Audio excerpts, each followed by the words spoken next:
ಕ್ರಿಸ್ತನಲ್ಲಿ ನಮ್ಮ ಅತ್ಯಂತ ಪ್ರೀತಿಯ ದೇವರ ಸಭೆ ಮತದಾವತಿ ಶ್ರೇಷ್ಠವಾದ ಸಮಯಾವಕಾಶಕ್ಕಾಗಿ ದೇವರನ್ನು ನಾನು ಕೊಂಡಾಡುತ್ತನಾಗಿದ್ದೇನೆ. ಬನ್ನಿ, ಇವತ್ತು ನಮ್ಮ ಆತ್ಮೀಯರಿಗೋಸ್ಕರ ಆರಿಸಿಕೊಳ್ಳುವಂಥ ದೇವರ ವಾಕ್ಯವು ಹಳೆಯೊಡಂಬಡಿಕೆಯಿಂದ ಮತ್ತಾಯ ಬರೆದ ಸುವಾರ್ತೆ ಅದರ 11ನೇ ಅಧ್ಯಾಯ 20ರಿಂದ 24 ವಚನಗಳನ್ನು ನಾವು ಧ್ಯಾನ ಮಾಡಲಿಕ್ಕಿದ್ದೇವೆ. ಅದೇ ರೀತಿಯಲ್ಲಿ ಆದಿಕಾಂಡ ಪುಸ್ತಕ ಹಳೆಯ ಒಡಂಬಡಿಕೆಯಿಂದ 19ನೇ ಅಧ್ಯಾಯ ಅದರ 27ರಿಂದ 29 ವಚನಗಳನ್ನು ನಾವು ಧ್ಯಾನ ಮಾಡಲಿಕ್ಕಿದ್ದೇವೆ. ಹಳೆಯ ಒಡಂಬಡಿಕೆಯಿಂದ ಆದಿಕಾಂಡ ಪುಸ್ತಕ 19ನೇ ಅಧ್ಯಾಯ ಅದರ 27ರಿಂದ 29. ಅದೇ ರೀತಿಯಲ್ಲಿ ಹೊಸ ಒಡಂಬಡಿಕೆಯಲ್ಲಿ ಮತ್ತಾಯ ಸುವಾರ್ತೆ 11ನೇ ಅಧ್ಯಾಯ ಅದರ 20ರಿಂದ 24 ವಚನಗಳನ್ನು ನಾವು ಧ್ಯಾನ ಮಾಡಲಿಕ್ಕಿದ್ದೇವೆ. ಇಲ್ಲಿ ಗಮನಿಸುವಾಗ ಇವತ್ತು ನಮ್ಮ ವಾಕ್ಯ ತಲೆಬರಹ ಅಥವಾ ಶೀರ್ಷಿಕೆ ಎಂಬುದಾಗಿ ನೋಡುವಾಗ ಕಳೆದ ದಿನದಲ್ಲಿ ನಾವು ಧ್ಯಾನ ಮಾಡ್ತಿರುವಂಥ ಪ್ರಕಾರ ಶಿಲುಬೆಗೆ ಹಾಕಲ್ಪಟ್ಟಿರುವಂಥ ಕ್ರೂಜಿತರನ್ನು ಅಥವಾ ಶಿಲುಬೆಗೆ ಯೇಸು ಕ್ರಿಸ್ತನನ್ನು ತಿರಸ್ಕರಿಸಿದ ಈ ಒಂದು ಪಟ್ಟಣದ ಕುರಿತು ಇವತ್ತು ಧ್ಯಾನ ಮಾಡಲಿಕ್ಕಿದ್ದೇವೆ. ಬೇರೆ ಆ ಪಟ್ಟಣದ ಹೆಸರು ಏನೂ ಅಲ್ಲ, ಅದು ಕಪೆರ್ನಹೂಮ್ ಎಂಬುದಾಗಿ ನಾನು ಹೇಳಲಿಕ್ಕೆ ಇಷ್ಟಪಡ್ತೇನೆ. ಬೇರೆ ಇಲ್ಲಿ ನಾವು ನೋಡುವಾಗ ಈ ಶಿಲುಬೆಗೆ ಹಾಕಲ್ಪಟ್ಟ ಯೇಸು ಕ್ರಿಸ್ತನನ್ನು ತಿರಸ್ಕರಿಸಿದ ಈ ಕಪೆರ್ನಹೂಮ್ ವಿಷಯದಲ್ಲಿ ನೋಡುವಾಗ ಬೇರೆ ನೋಡ್ರಿ, ಅದಕ್ಕಿಂತ ಮುಂಚೆ ನಾವು ಗಮನಿಸುವಾಗ ಕ್ರಿಸ್ತನನ್ನು ಸಾಮಾನ್ಯವಾಗಿ ತಿರಸ್ಕರಿಸುವವರು ಯಾವಾಗಲೂ ಶತ್ರುಗಳೇ ಆಗಿರುವುದಿಲ್ಲ. ಕ್ರಿಸ್ತನನ್ನು ತಿರಸ್ಕರಿಸುವವರು ಯಾವಾಗಲೂ ಶತ್ರುಗಳೇ ಇರಬೇಕೆಂಬುದಾಗಿ ಸಾಧ್ಯವಿಲ್ಲ. ಆದರೆ ಕೆಲವೊಮ್ಮೆ ನಾವು ನೋಡುವಾಗ ಆತನಿಗೆ ಅತ್ಯಂತ ಹತ್ತಿರವಾಗಿರುವವರೇ ಆತನನ್ನು ತಿರಸ್ಕರಿಸುವಂತವರಾಗಿರುತ್ತಾರೆ. ಯಾಕೆ ಮಾತಾಡ್ತೇನೆ ಅಂತ ನೋಡುವಾಗ ಕಪೆರ್ನಹೂಮ್ ಅದು ಒಂದು ಸಾಮಾನ್ಯ ಊರಲ್ಲ. ಯಾಕೆ ನಾವು ನೋಡುವಾಗ ಬೇರೆ ಅದು ಯೇಸು ಸ್ವಾಮಿ ವಾಸಿಸಿರುವಂಥ ಒಂದು ಸ್ಥಳವಾಗಿತ್ತು ಮೊದಲನೇದಾಗಿ. ಅದಷ್ಟು ಮಾತ್ರ ಎರಡನೇದಾಗಿ ನೋಡುವಾಗ ಅದ್ಭುತಗಳು ನಡೆದಿರುವಂಥ ಒಂದು ಶ್ರೇಷ್ಠವಾದ ಸ್ಥಳವಾಗಿತ್ತು. ಅತಿ ಪ್ರಾಮುಖ್ಯವಾಗಿ ಮೂರನೇ ವಿಷಯವನ್ನು ನೋಡುವಾಗ ಬೇರೆ ದೇವರ ರಾಜ್ಯದ ಪ್ರಕಟಣೆ ಕಂಡ ಸ್ಥಳವಾಗಿತ್ತು. ನಾನು ಮತ್ತೆ ಹೇಳಲಿಕ್ಕೆ ಇಷ್ಟಪಡ್ತೇನೆ, ಇದು ಸಾಮಾನ್ಯ ಊರಲ್ಲ ಕಪೆರ್ನಹೂಮ್. ಬಿಕಾಸ್ ಇದು ಒಂದು ಮೊಟ್ಟ ಮೊದಲನೇ ನೋಡುವಾಗ ಸ್ವತಃ ಯೇಸು ಸ್ವಾಮಿಯು ಅಲ್ಲಿ ವಾಸ ಮಾಡಿರುವಂತಹ ಒಂದು ಸ್ಥಳವಾಗಿದ್ದರೆ ಆತನ ಸಾನ್ನಿಧ್ಯವು ಅಲ್ಲಿ ಎಂಬುದಾಗಿ ನಾನು ಹೇಳಲಿಕ್ಕೆ ಇಷ್ಟಪಡ್ತೇನೆ. ಎರಡನೇದಾಗಿ ಅತಿ ಹೆಚ್ಚಾಗಿ ಅದ್ಭುತಗಳು ನಡೆದಿರುವಂತಹ ಒಂದು ಸ್ಥಳವಾಗಿ ಇಲ್ಲಿ ನೋಡ್ತಾ ಇದ್ದಾವೆ. ಮೂರನೇದಾಗಿ ನೋಡುವಾಗ ದೇವರ ರಾಜ್ಯದ ಪ್ರಕಟಣೆ ಕಂಡ ಒಂದು ಸ್ಥಳವಾಗಿ ಇದು ನಾವು ನೋಡ್ತಾ ಇದ್ದೇವೆ. ಆದರೂ ಅದು ಆ ಒಂದು ಕಪೆರ್ನಹೂಮ್ ಪಟ್ಟಣವು ಕ್ರಿಸ್ತನನ್ನು ತಿರಸ್ಕರಿಸಿದಂಥ ಊರಾಗಿ ಇಲ್ಲಿ ನಾವು ನೋಡ್ತಾ ಇದ್ದೇವೆ. ಬಹಳ ದುಃಖಕರವಾದ ಸಂಗತಿಯಾಗಿ ನಾನು ಹೇಳಲಿಕ್ಕೆ ಇಷ್ಟಪಡ್ತೇನೆ. ಬೇರೆ ನೋಡುವಾಗ ಮೊಟ್ಟ ಮೊದಲನೇ ಅಂಶ ಇಲ್ಲಿ ನಾವು ನೋಡುವಾಗ ಅವಕಾಶ ಇದ್ದರೂ ಪಶ್ಚಾತ್ತಾಪ ಪಡೆದ ಅಥವಾ ಪಶ್ಚಾತ್ತಾಪಕ್ಕಿಲ್ಲದ ಒಂದು ಕಪೆರ್ನಹೂಮ್ ಆಗಿ ನಾವು ನೋಡ್ತಾ ಇದ್ದೇವೆ. ನೋಡ್ರಿ, 11ನೇ ಅಧ್ಯಾಯ ನಾವು ಹೇಳಬೇಕಾಗಿರುವಂಥ ಮತ್ತಾಯ 11:20 ನೋಡುವಾಗ ಆಗ ಆತನು ತನ್ನ ಮಹತ್ ಕಾರ್ಯಗಳು ಬಹಳವಾಗಿ ನಡೆದ ಊರುಗಳು ದೇವರ ಕಡೆಗೆ ತಿರುಗಲಿಲ್ಲವೆಂದು ಅವುಗಳನ್ನು ಗದರಿಸತೊಡಗಿದನು. ಹೇಗೆಂದರೆ, ಅಯ್ಯೋ ಖೊರಾಜಿನೇ, ಅಯ್ಯೋ ಬೆತ್ಸಾಯಿದವೇ, ನಿಮ್ಮಲ್ಲಿ ನಡೆದ ಮಹತ್ ಕಾರ್ಯಗಳು ತೂರ್ ಸೀದೋನ್ ಪಟ್ಟಣಗಳಲ್ಲಿ ನಡೆದಿದ್ದರೆ ಅಲ್ಲಿ ಅವರು ಆಗಲೇ ಗೋಡೆ ತಟ್ಟು ಹೊತ್ತುಕೊಂಡು ಬೂದಿಯಲ್ಲಿ ಕೂತುಕೊಂಡು ದೇವರ ಕಡೆಗೆ ತಿರುಗಿಕೊಳ್ಳುತ್ತಿದ್ದರು. ಆದರೆ ನ್ಯಾಯ ವಿಚಾರಣೆ ದಿನದಲ್ಲಿ ನಿಮ್ಮ ಗತಿಗಿಂತಲೂ ತೂರ್ ಸೀದೋನ್ ಪಟ್ಟಣಗಳ ಗತಿಯು ಮೇಲಾಗಿರುವುದೆಂದು ನಿಮಗೆ ಹೇಳುತ್ತೇನೆ. ಎಲ್ಲ ಕಪೆರ್ನಹೂಮೇ, ನೀನು ಪರಲೋಕಕ್ಕೆ ಏರಿಸಲ್ಪಡುವಿಯಾ, ಪಾತಾಳಕ್ಕೆ ಇಳಿಯುವಿ. ನಿನ್ನಲ್ಲಿ ನಡೆದ ಮಹತ್ ಕಾರ್ಯಗಳು ಸದೋಮಿನಲ್ಲಿ ನಡೆದರೆ ಅದು ಇಂದಿನವರೆಗೂ ಉಳಿಯುತ್ತಿತ್ತು. ಆದರೆ ನ್ಯಾಯ ವಿಚಾರಣೆಯ ದಿನದಲ್ಲಿ ನಿನ್ನ ಗತಿಗಿಂತಲೂ ಸೊದೋಮ್ ಸೀಮೆಯ ಗತಿಯು ಮೇಲಾಗಿರುವುದೆಂದು ನಾನು ನಿಮಗೆ ಹೇಳುತ್ತೇನೆ. ನೋಡ್ರಿ, ಅದು ಹೇಳ್ತಿದ್ದ ಮಾತು, ಆತನು ಮಹತ್ ಕಾರ್ಯಗಳು ಬಹಳವಾಗಿ ನಡೆದ ಊರುಗಳು ದೇವರ ಕಡೆಗೆ ತಿರುಗಲಿಲ್ಲವೆಂದು, ಮಹತ್ ಕಾರ್ಯಗಳು ಅತಿ ಹೆಚ್ಚಾಗಿ ನಡೆದ ಊರು ದೇವರ ಕಡೆಗೆ ತಿರುಗಲಿಲ್ಲವೆಂದು ಅವರನ್ನು ಗದರಿಸತೊಡಗಿದನು ಎಂಬುದಾಗಿ ಹೇಳ್ತಾರೆ. ಅಂದರೆ ಇಲ್ಲಿ ವಾಟ್ ವಿ ಕ್ಯಾನ್ ಫೈಂಡ್ ಎಂಬುದಾಗಿ ನೋಡುವಾಗ ಏನು ನಾವು ಇಲ್ಲಿ ಗಮನಿಸಬಹುದು ಎಂಬುದಾಗಿ ನೋಡುವಾಗ ಅವರಲ್ಲಿ ಒಂದು ಪಶ್ಚಾತ್ತಾಪದ ಹೃದಯವು ಅಲ್ಲಿ ಕಪೆರ್ನಹೂಮ್ ಎಂಬ ಊರಲ್ಲಿ ಆ ಜನಗಳಿಗೆ ಇದ್ದಿಲ್ಲ ಎಂಬುದಾಗಿ ಇಲ್ಲಿ ನಮಗೆ ಸ್ಪಷ್ಟವಾಗಿ ಕಾಣ್ತಾ ಇದ್ದೇವೆ. ಕಪೆರ್ನಹೂಮ್ ಇಲ್ಲಿ ಆ ಊರಿನ ಜನರು ಅಥವಾ ಕಪೆರ್ನಹೂಮ್ ನೋಡಿರುವಂಥ ಶ್ರೇಷ್ಠವಾದ ಅದ್ಭುತ ಕಾರ್ಯಗಳಿಂದ ನೋಡುವಾಗ ಕುರುಡರಿಗೆ ದೃಷ್ಟಿ ಬಂದಿರುವಂಥದ್ದನ್ನು ನೋಡಿರುವಂಥ ವ್ಯಕ್ತಿಗಳಾಗಿ ಕಪೆರ್ನಹೂಮ್ ಇದ್ದು, ಅಷ್ಟು ಮಾತ್ರಕ್ಕಲ್ಲ, ಎರಡನೇದಾಗಿ ನೋಡುವಾಗ ಮಂದಿ ರೋಗಿಗಳು ಗುಣವಾದದ್ದನ್ನು ನೋಡಿರುವಂತಹ ಒಂದು ಕಪೆರ್ನಹೂಮ್ ಊರಾಗಿತ್ತು.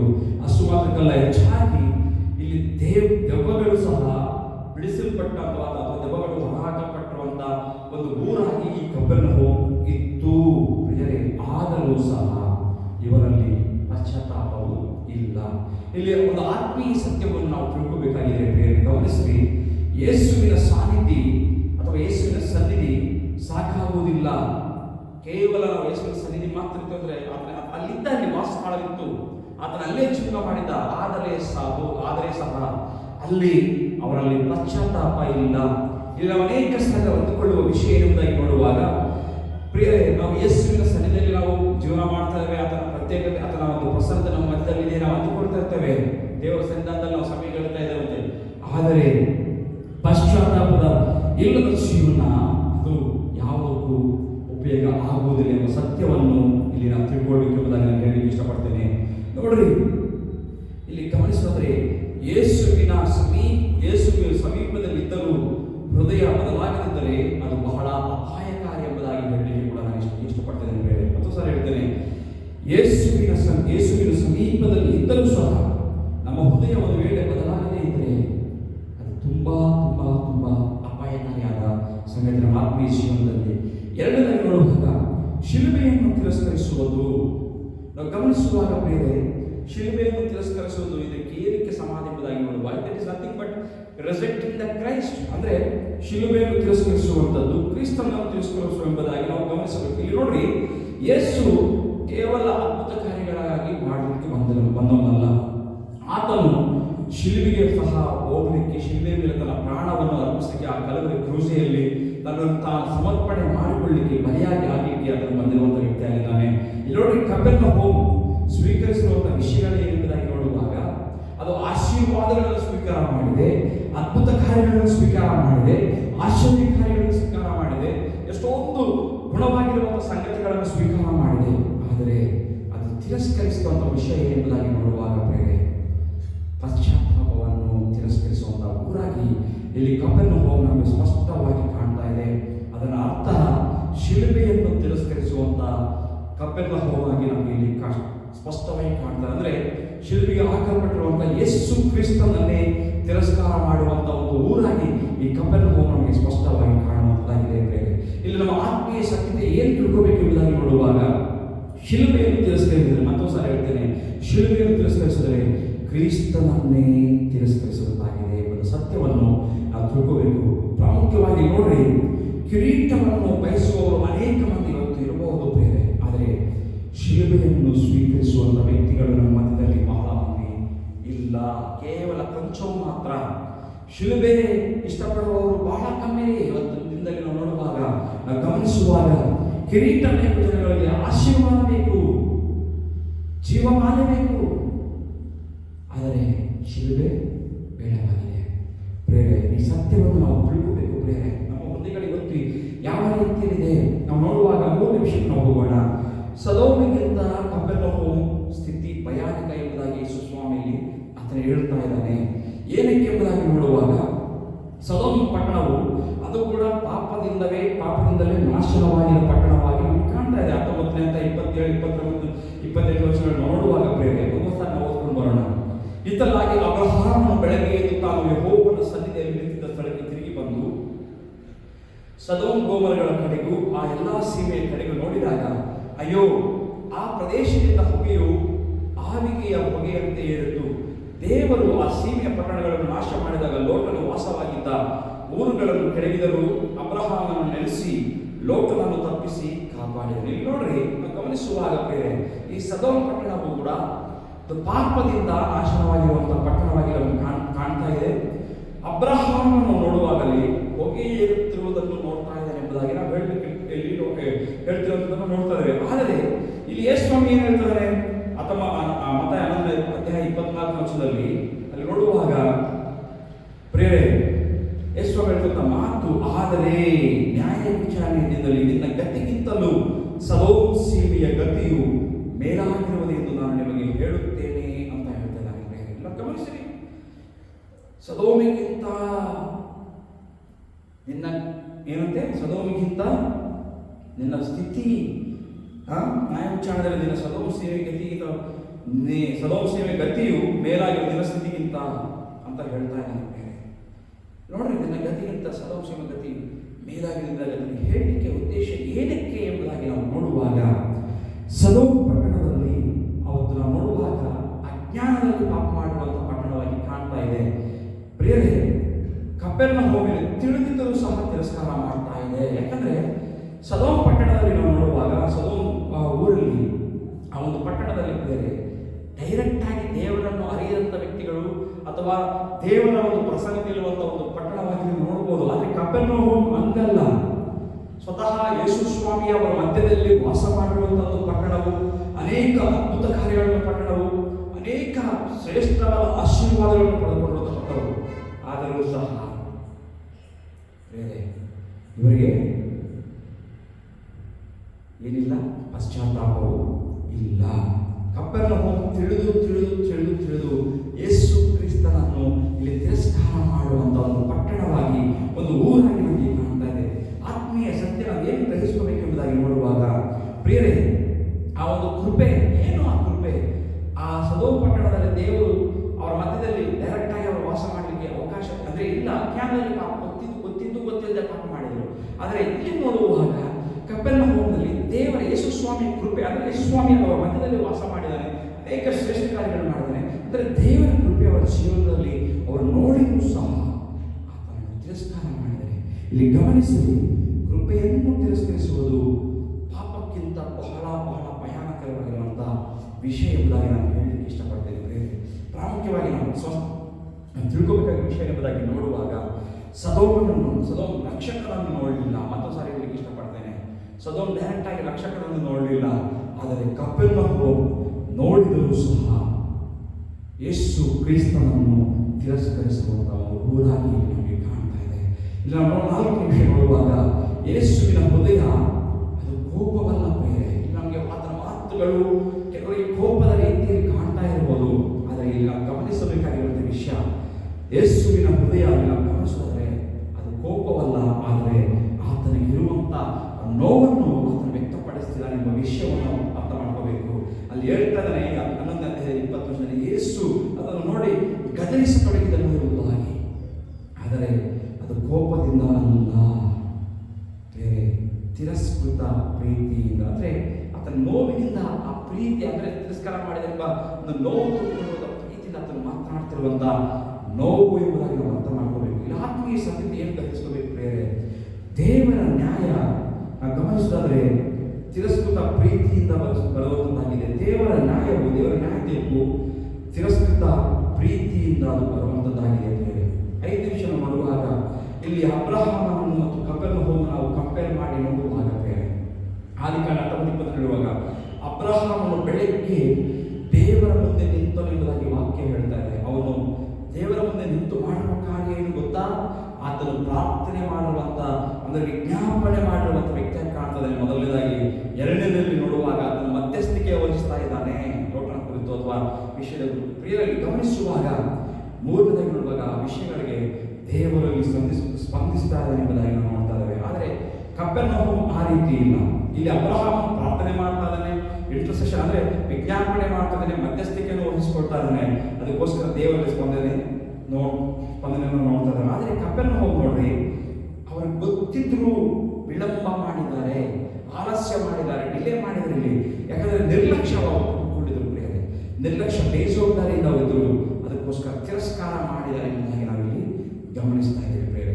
ಆತ್ಮೀಯ ಸತ್ಯ ಏನೆಂಬುದಾಗಿ ನಾವು ನೋಡುವಾಗ, ನಮ್ಮ ಜೀವನದಲ್ಲಿ ನೀವು ದೇವರಿಗೆ ಯಾವ ರೀತಿಯಲ್ಲಿ ಸ್ಪಂದಿಸ್ತೀರಿ ಎಂಬುದೇ ನಿಮ್ಮ ಭವಿಷ್ಯವನ್ನು ನಿರ್ಧಾರ ಮಾಡುವಂಥದ್ದಾಗಿದೆ. ನಾವು ದೇವರಿಗೆ ಯಾವ ರೀತಿ ಇವತ್ತು ನಾವು ಸ್ಪಂದಿಸುವಂಥ ವ್ಯಕ್ತಿಗಳಾಗಿದ್ದೇವೆ, ಅದರ ಕೃಪೆಯಲ್ಲಿ ಯಾವ ರೀತಿಯಲ್ಲಿ ನಾವು ಉಪಯೋಗ ಮಾಡಿಕೊಳ್ತಿದ್ದೇವೆ, ಅದೇ ನಮ್ಮ ಭವಿಷ್ಯವನ್ನು ತಿರಸ್ಕಾರ ಮಾಡುವಂಥದ್ದಾಗಿದೆ, ನಿರ್ಧರಿಸುವಂಥದ್ದಾಗಿದೆ. ಇಲ್ಲಿ ಇವತ್ತು 6 ನಿಮಿಷ ನೋಡುವಾಗ ಇಂದಿನ ಕಪೆರ್ನಹೂಮ್ ಯಾರೆಂಬುದಾಗಿ ನಾವು ಆಲೋಚನೆ ಮಾಡುವಾಗ, ಬೇರೆ ಇಂದಿನ ಕಪೆರ್ನಹೂಮ್ಗಳು ನಾವುಗಳು ಅಥವಾ ನಮ್ಮ ಸಭೆ ಎಂಬುದಾಗಿ ನಾನು ಹೇಳಲಿಕ್ಕೆ ಇಷ್ಟಪಡ್ತೇನೆ.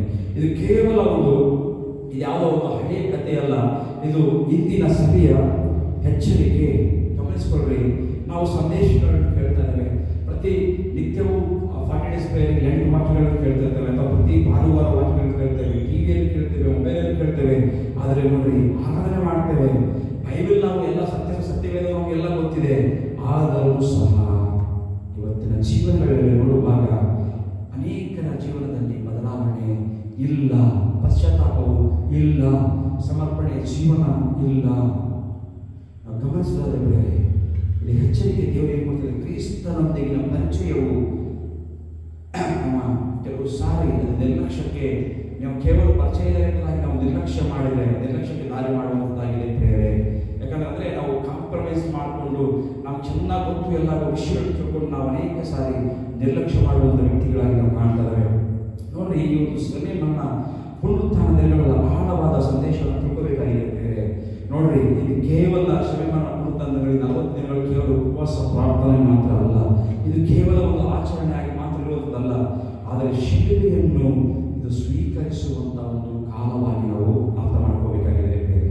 ನೋಡ್ರಿ, ಇಲ್ಲಿ ಸತ್ಯ ಏನೆಂಬುದಾಗಿ ನೋಡುವಾಗ ಪಶ್ಚಾತ್ತಾಪವಿಲ್ಲದ ಉಪವಾಸ ಅದು ಕಪೆರ್ನಹೂಮಿನ ಒಂದು ಆತ್ಮೀಕ ಸ್ಥಿತಿಯನ್ನು ತೋರಿಸುವಂತಾಗಿದೆ. ಮತ್ತೊಂದು ಹೇಳ್ತೇನೆ, ಪಶ್ಚಾತ್ತಾಪದ ಇಲ್ಲದ ಉಪವಾಸ, ಪಶ್ಚಾತ್ತಾಪವಿಲ್ಲದ ಒಂದು ಆರಾಧನೆ, ಪಶ್ಚಾತ್ತಾಪವಿಲ್ಲದ ಒಂದು ಪ್ರಾರ್ಥನೆ ಅದು ಕಪೆರ್ನಹೂಮಿನ ಆತ್ಮಿಕ ಸ್ಥಿತಿಯನ್ನು ತೋರಿಸುವಂತಾಗಿದೆ. ನೋಡುವಾಗ ಇವತ್ತು ಧೈರ್ಯವನ್ನು ಹೇಳಿಸುತ್ತೆ. ನೋಡ್ರಿ, ನಾವಿವತ್ತು ನಿಜವಾಗ್ಲೂ ನಾವು ಯಾವ ಪರಿಸ್ಥಿತಿ, ನಮ್ಮ ಸಭೆ ಯಾವ ರೀತಿ ಇದೆ ನಾವು ಅರ್ಥ ಮಾಡ್ಕೊಳ್ಳೋದಾದ್ರೆ ನಾವು ಗಮನಿಸಿದ್ರೆ, ನಾವು ದೇವರ ಸ್ವರವನ್ನು ತಿರಸ್ಕಾರವಾಗಿರಬಾರದು. ಅಷ್ಟು ಮಾತ್ರಕ್ಕಲ್ಲ, ನಮ್ಮ ಹೃದಯವನ್ನು ಕಠಿಣವಾಗಿ ನಾವು ಮಾಡಿಕೊಳ್ಳುವಂಥ ವ್ಯಕ್ತಿಗಳಾಗಿ ನಾವಿರಬಾರದು ಬೇರೆ. ನಾವು ಶಿಲುಬೆಯನ್ನು ಸ್ವೀಕರಿಸುವಂಥ ವ್ಯಕ್ತಿಗಳಾಗಿರಬೇಕು. ನಾವು ತಕ್ಷಣ ಪಶ್ಚಾತ್ತಾಪ ಪಡುವಂಥ ವ್ಯಕ್ತಿಗಳಾಗಿರಬೇಕು. ನಾನು ಕಪೆರ್ನಹೂಮ್ ಆಗಿ ಇರುವುದಿಲ್ಲ ಎಂಬುದಾಗಿ ಒಂದು ತೀರ್ಮಾನವನ್ನು ತೆಗೆದುಕೊಳ್ಳುವಂಥ ವ್ಯಕ್ತಿಗಳಾಗಿ ನಾವು ನೋಡುತ್ತೇವೆ. ಒಂದು ಉದಾಹರಣೆ ಹೇಳುವುದಾದರೆ, ಒಬ್ಬ ರೋಗಿ ಪ್ರತಿದಿನ ವೈದ್ಯರನ್ನು ಭೇಟಿ ಮಾಡ್ತಾ ಇದ್ದಾನೆ, ಆದರೆ ಔಷಧಿ ಪಡೆಯುತ್ತಾನೆ, ರೋಗ ತೆಗೆದುಕೊಳ್ತಾನೆ, ಆದರೆ ಅವನು ತೆಗೆದುಕೊಳ್ಳುವಂಥ ಔಷಧವನ್ನು ಅದನ್ನು ತೆಗೆದುಕೊಳ್ಳುವುದಿಲ್ಲ. ಅವನು ಗುಣವಾಗ್ತಾನ ಎಷ್ಟು ಮಾತ್ರಕ್ಕೂ ಸಾಧ್ಯವಿಲ್ಲ ಬೇರೆ. ಇವತ್ತು ಅನೇಕರ ಆತ್ಮೀಯ ಜೀವನಗಳು ವಾಕ್ಯ ಕೇಳ್ತೇವೆ, ಪ್ರಾರ್ಥನೆ ಮಾಡ್ತೇವೆ, ಆದರೆ ನಮ್ಮ ಜೀವನದಲ್ಲಿ ಆತ್ಮೀಯ ಸ್ಥಿತಿಯಲ್ಲಿ ಬದಲಾವಣೆ ಇಲ್ಲ. ಕಪೆರ್ನಹೂಮ್ ಮಹಾ ಒಂದು ವೈದ್ಯರನ್ನು ಕಂಡಿದ್ದವಾದರೆ ಅದರಲ್ಲಿ ಸ್ವಸ್ಥತೆ ಅವರಲ್ಲಿ ಇಲ್ಲ. ಯೇಸು ಕ್ರಿಸ್ತನೆಂಬ ಮಹಾ ವೈದ್ಯರನ್ನು ಆತ ಒಂದು ಗ್ರಾಮದಲ್ಲಿ ವಾಸ ಮಾಡಿದರು, ಅವರಲ್ಲಿ ಗುಣವಾಗಲಿ ಎಂಬುದಾಗಿ ನೋಡ್ತದೆ ಬೇರೆ. ನಮ್ಮನ್ನು ಪರೀಕ್ಷೆ ಮಾಡಿಕೊಳ್ಳೋಣ. ನಾವು ಇವತ್ತು ಕೇಳಲಿಕ್ಕೆ ಇಷ್ಟಪಡ್ತಿದ್ದೇವೆ, ಆದರೆ ನಾವು ಕೇಳ್ತಾ ಇದ್ದೇವೆ, ಆದರೆ ನಾವು ಅದನ್ನು ಪರಿಪಾಲಿಸ್ತಾ ಇದ್ದೇವೆ, ನಾವು ಅನುಭವಿಸ್ತಾ ಇದ್ದೇವೆ, ಆದರೆ ಅದನ್ನು ಬದಲಾಗ್ತಾ ಇದ್ದೇವೆ. ನಾವು ಬೇರೆ, ನಾನು ಯೇಸುವಿಗೆ ಹತ್ತಿರವಾಗಿದ್ದೇನೆ, ಆದರೆ ಹೃದಯದಲ್ಲಿ ದೂರದಲ್ಲಿದ್ದೀವ. ನಾವು ಅಂದ್ಕೊಳ್ತೇವೆ ಯೇಸುವಿಗೆ ನಾವು ಬಹಳ ಹತ್ತಿರವಾಗಿರುವುದಾಗಿ, ಆದರೆ ಹೃದಯದಿಂದ ನಾವು ಬಹಳ ದೂರವಾಗಿದ್ದೇವೆ ಅಂತ ಪರೀಕ್ಷೆ ಮಾಡಿಕೊಳ್ಳೋಣ. ವಿಳಂಬವಾದ ಪಶ್ಚಾತ್ತಾಪ ಅದು ಬಹಳ ಅಪಾಯಕಾರವಾದ ಸಂಗತಿ ಎಂಬುದಾಗಿ ನಾನು ಹೇಳಲಿಕ್ಕೆ ಇಷ್ಟಪಡ್ತೇನೆ. ನೋಡ್ರಿ, ಇವತ್ತು ನಾವು ಅದನ್ನು ಕೇಳ್ಕೊಳ್ಳೋಣ. ನನ್ನನ್ನು ಕಪೆರ್ನಹೂಮ್ ಆಗಿ ಇರಿಸಬೇಡ ತಂದೆ, ನಾನು ನಿನ್ನ ಆಶೀರ್ವಾದಗಳನ್ನು ಮಾತ್ರವಲ್ಲ ನಿನ್ನ ಶಿಲುಬೆಯನ್ನು ಸಹ ಸ್ವೀಕಾರ ಮಾಡುತ್ತೇನೆ ಎಂಬುದಾಗಿ ಹೇಳೋಣ. ನನ್ನ ಹೃದಯವನ್ನು ಪಶ್ಚಾತ್ತಾಪಗಳಿಗೆ ನಾನು ಬದಲಾಯಿಸುವುದನ್ನು ಕೇಳ್ಕೊಳ್ಳೋಣ. ನನ್ನನ್ನು ಬದಲಿಸುವುದಾಗಿ ಕೇಳ್ಕೊಳ್ಳೋಣ. ಹಿಂದೆ ನಾನು ಪಶ್ಚಾತ್ತಾಪ ಪಡ್ತೇನೆ, ಹಿಂದೆ ನಾನು ಸಮರ್ಪಿಸ್ತೇನೆ, ಯೇಸುವಿನ ಹೆಸರಲ್ಲಿ ನಾವು ಕೇಳಿಕೊಳ್ಳೋಣ ಮಾತುಗಳನ್ನು. ನಾವು ನೋಡ್ರಿ, ಕಪೆರ್ನಹೂಮಿನೊಳಗ ಕ್ರಿಸ್ತನನ್ನು ಕಂಡಿತು, ಅದ್ಭುತಗಳನ್ನು ಅನುಭವಿಸಿತು, ಆಶ್ಚರ್ಯಗಳನ್ನು ನಡೆದು ಎಲ್ಲ ಆಶೀರ್ವಾದಗಳನ್ನು ಕೊಟ್ಟು ಅವರಿಗೆ ಕಳೆದುಕೊಂಡಿದ್ದು ರಕ್ಷಣೆಯನ್ನು ಕಳೆದುಕೊಂಡಿದೆ. ಗಮನಿಸುವಾಗ ಶಿಲುಬೆಯನ್ನು ಕೇವಲ ನೋಡುವಂಥದ್ದಲ್ಲ, ಶಿಲುಬೆಗೆ ನಾವು ಶರಣಾಗುವಂಥದ್ದು ಬಹಳ ಪ್ರಾಮುಖ್ಯವಾಗಿದೆ ಎಂಬುದಾಗಿ ನಾವಿವತ್ತು ತಿಳಿದುಕೊಳ್ಳೋಣ. ಹಾಗಾದರೆ ನಾವು ನೋಡೋದಾದರೆ ಇವತ್ತು ನಮ್ಮ ಮತ್ತೊಂದು ಸಾರಿ ಕೊನೆಯದಾಗಿ ಹೇಳ್ತೇನೆ, ನಮಗೋಸ್ಕರ ಆತನ ಕಲಿಮೆ ಶಿಲುಬೆಯಲ್ಲಿ ಎಲ್ಲವನ್ನು ಮಾಡಿ ಮುಗಿಸಿದ್ದಾನೆ, ತನ್ನ ರಕ್ತವನ್ನು ಸುರಿಸಿದ್ದಾನೆ. ಇವತ್ತು ನಮ್ಮ ಮಧ್ಯದಲ್ಲಿ ಅದು ಮತ್ತೊಂದಾವತಿ ಕೇಳ್ತಿರುವಂಥ ಮಾತು, ನೀವು ಸಹ ಕಪೆರ್ನಹೂಮ್ ಇದೀರಾ? ಎಲ್ಲ ಗೊತ್ತಿದ್ರು ಸಹ, ಎಲ್ಲ ನಿಮಗೋಸ್ಕರ ಮಾಡಿದ್ರು ಸಹ, ಎಲ್ಲ ಆಶೀರ್ವಾದಗಳು ಪಡೆದರು, ಎಲ್ಲ ರಕ್ಷಣೆ ಪಡೆದು ಮತ್ತೆ ನೀವು ನನ್ನಿಂದ ದೂರ ಆಗ್ತದೆ ಎಂಬುದಾಗಿ ಆತನು ಕೇಳ್ತಾ ಇದ್ದಾನೆ. ಆತನಿಗೆ ಯಾವ ಬದಲನ್ನು, ಯಾವ ಉತ್ತರವನ್ನು ನಾವು ಕೊಡಲಿಕ್ಕಿದ್ದೇವೆ? ನಮ್ಮನ್ನು ನಾವು ಪರೀಕ್ಷೆ ಮಾಡಿಕೊಳ್ಳೋಣ. ನಮ್ಮ ದೇವರು ನಮ್ಮನ್ನು ಆಶೀರ್ವಾದ